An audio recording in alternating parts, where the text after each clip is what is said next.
What exactly is a Taoist talisman? Is it just a mess of cryptic scribbles? Or does it hold the secret to a lost method of breathing? Today, let's peel back the layers of a thousand-year evolution that history has nearly forgotten. In the early days, talismans weren't writing. They were portraits of the heavens and the earth. The chart of the true forms of the five peaks captured the veins and the breath of the mountains. Cloud seal script mimicked drifting mist and the rotation of the stars. At the heart of it all was the Big Dipper, known as Tiangang.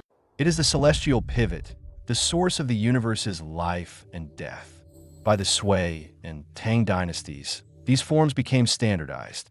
We see the emergence of ninefold seal script, with lines folding and looping back on themselves. This wasn't for aesthetics.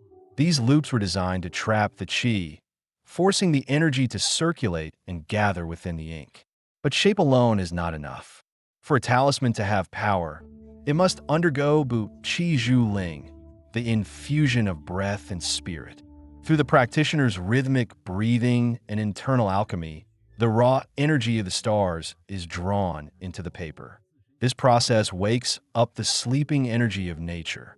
It makes the static lines flow, pulse, and boil with life.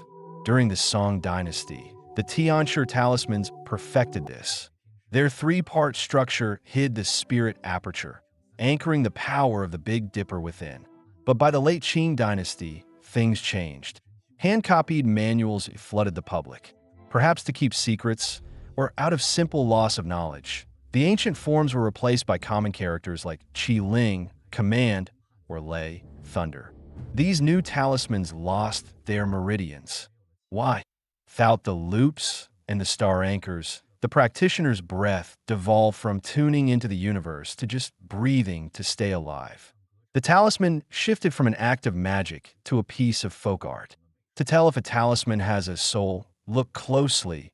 Does it harbor the breath of the divine? Or is it just a drawing? One has spirit, the other only has shape. Thank you for joining me on this path. Next time, we'll discuss how a true Taoist talisman is actually crafted,